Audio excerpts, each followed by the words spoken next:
लेकिन हमारे अभी है कि 10-12 तारीख को अभी फ्लोर टेस्ट होगा। यहाँ पे भी बहुत सारा खेला होना है। एक तरफ मुरट्ठा बांध के, और आज भी उनका एक ही संकल्प है, जब तक नीतीश जी को हटाएंगे नहीं तब तक हम चैन से बैठेंगे नहीं। स्थानीय प्रत्याशी जो होता है वो बहुत मजबूत होता है। मुजफ्फरपुर जिले में आज निषाद स्वाभिमान रैली निकाला गया है, जिसमें वीआईपी सुप्रीमो मुकेश सहनी पहुंचते हैं। मुकेश सहनी ने मंच से आगाज किया है कि निषाद समाज के साथ जो भी लोग रहेंगे, जो भी पार्टियां रहेंगी, निषाद समाज जो है उनको वोट देगी। निषाद समाज साथ से साथ और हर कदम उनके साथ रहेगी। इसमें क्या कुछ कह रहे हैं मुकेश सहनी, पहले आप सुने। निश्चित तौर पे आज जो समाज को एकजुट करके समाज को हक अधिकार के लिए लड़ाई लड़ने के लिए यहाँ जो आज सम्मेलन किया गया है निषाद संघर्ष मोर्चा के तहत, और सभी पार्टी सभी वर्ग के लोग खास करके निषाद समाज के साथ चाहे किसी भी दल में हो, लेकिन यहाँ पे मंच पर आके सभी लोगों ने एक सुर से सभी लोगों ने कहा कि आने वाले समय में मजबूती से अपने समाज को हक अधिकार दिलाने के लिए संघर्ष करेंगे, लड़ाई लड़ेंगे। और ये लड़ाई हमारे वर्षों से हम लोग सब मिलकर ही लड़ाई लड़ते रहे कि निषाद समाज को, जब बंगाल में निषाद को आरक्षण है, जब दिल्ली में आरक्षण है, तो बिहार या उत्तर प्रदेश में क्यों ना हो, इसके लिए लड़ाई लड़ रहे हैं। हम लोग अपनी पॉलिटिकल पार्टी भी बना लिए हैं। आज आने वाला समय में मजबूती से हम लोग 2024 का चुनाव लड़ेंगे।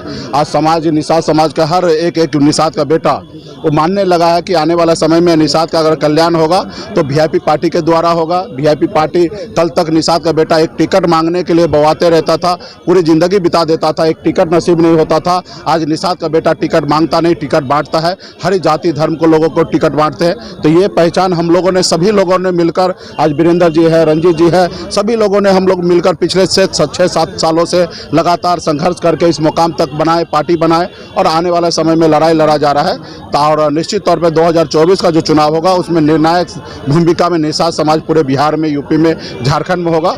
और निश्चित तौर पे जो हम लोगों के नाव पे बैठेगा, जो हम लोग से दोस्ती करेगा, उन जल्दी मंजिल को प्राप्त करेगा, और जो लोग हमारे नाव पे नहीं बैठेगा उनको नुकसान होगा। आज समाज एक साथ हो चुका है। निषाद के 22 कुरी एक हुए, 10.5% संख्या हमारे पास बिहार में है। हम चुनाव अकेले नहीं जीत सकते, लेकिन दूसरे को हरा सकते हैं, ये हमारे पास ताकत है। आपने देखा 2022 में बोछा में जो चुनाव हुआ था, आपने देखा जबरदस्ती वहाँ पे भाजपा ने अपने कैंडिडेट दे दिया, और हमने भी अपनी कैंडिडेट दिया। हमने 30,000 वोट अकेले अपने दम पर 15% वोट हमने लाया। उसी जगह भाजपा वहाँ 37,000 वोट से हारा, और वहीं पे महागठबंधन 37,000 वोट से वहाँ चुनाव जीता।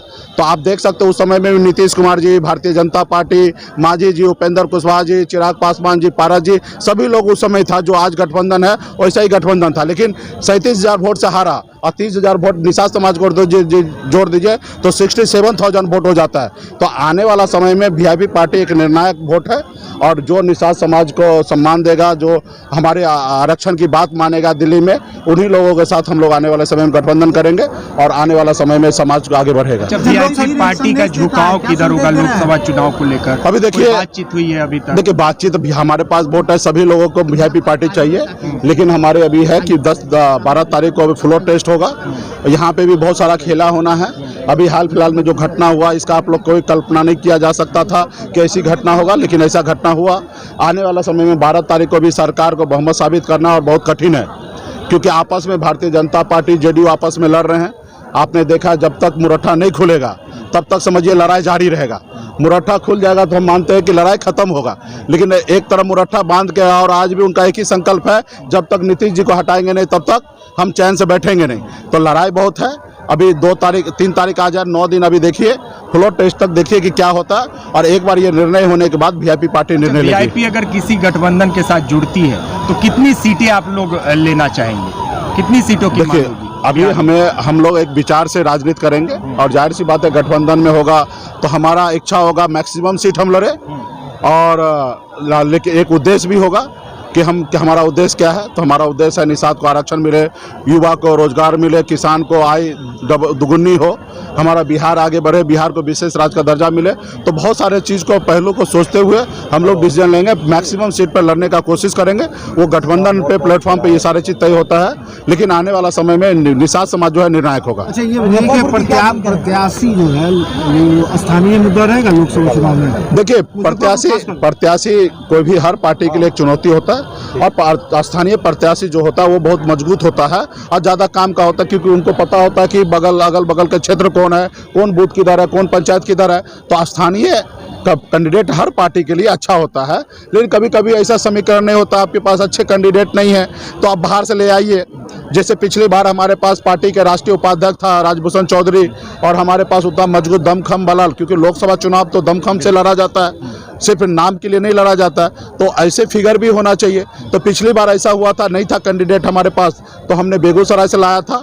अभी हम लोग कोशिश करेंगे कि हमारे स्थानीय यहाँ पे जो मजबूत होगा, दमखम लगाएगा, पार्टी पे आस्था विश्वास होगा, पार्टी के साथ चलने वाला होगा, हम लोग चाहेंगे कि उसके ऊपर दाव लगाए।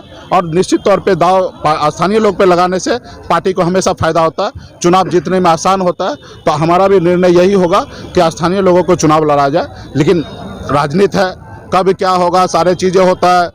पार्टी में पहले तो लोग रहे कि हमें चुनाव लड़ना है, ये सीट वीआईपी को मिले, तो उस पर हम लोग निर्णय लिए हैं कि हमारे जितने भी वीआईपी पार्टी के नेता हैं, राज्य जिला में जितने भी निषाद समाज के गणमान्य नेता हैं, अदर पार्टी में हो, हमारे निषाद संघर्ष मोर्चा हो, सभी लोग हम लोग मिलेंगे और हम लोग सर्वसम्मति से एक अच्छे कैंडिडेट का, अच्छे लोगों का चयन करेंगे, जो सब मिलकर उसको जिताने का काम करेंगे। तो ये प्रक्रिया पे हम लोग काम करेंगे। एक आखिरी सवाल है कि क्या अगर कोई गठबंधन नहीं मिलता है या नहीं जुड़ते हैं तो अकेली लड़ेगी वीआईपी? ऐसी कोई संभावना नहीं है। धन्यवाद। ये देश में अभी लोकतंत्र खतरे में है, वो लोग नहीं जाते हैं, जो लेके जाते वो भी गुनहगार है। एक आदमी गोली मारता है और एक आदमी गोली मारने के लिए ऑर्डर करता है, तो गुनहगार उतना ही वो भी है। तो देश में अभी बाजारीकरण हो रहा है, विधायक को, सांसद को खरीदा जा रहा है। आज देखिए बड़े पार्टी, कांग्रेस जैसी पार्टी 150 साल पुरानी पार्टी अपने विधायक को जमा करके हैदराबाद पहुंचा रहा है, क्योंकि उनके अपने विधायक पे भरोसा है। लेकिन क्या करे, दुश्मन जो है वो 100 करोड़ रुपया दे दे, 200 करोड़ रुपया दे दे, क्यों नहीं बिकेगा। महाराष्ट्र में शिवसेना इतने बड़े पार्टी, इतने विचार की पार्टी, जो आज वहाँ के शिंदे जो सीएम बने हैं, वो पहले कभी रिक्शा चलाते थे, लेकिन बाला साहब ठाकरे साहब ने उनको मौका दिया, उनको विधायक बनाया, मंत्री बनाया, लेकिन वो लोभ लालच में ईडी के डर से वो भाजपा के साथ चले गए। तो अभी लोकतंत्र खतरे में है, इसके लिए हम सभी को प्रयास करना चाहिए। निश्चित तौर पे जो विधायक ऐसे करते हैं या जो लोग ऐसे करेंगे उसका ज़्यादा उम्र नहीं होगा। अभी जो लोग ऐसा किए हैं उनको 2025 में पहले विधायक तो बनने दीजिए, फिर देखेंगे उनको। मुकेश सहनी भी लोकतंत्र बचाने में खड़े होंगे। निश्चित। तो आपने सुना वीआईपी सुप्रीमो मुकेश सहनी ने क्या कुछ कहा। उन्होंने साफ साफ कहा कि जो भी उनके नाव पे सवार होगी, मुकेश सहनी और निषाद समाज के लोग जो है उनके साथ रहेंगे, बिहार में उनकी ही सरकार बनेगी।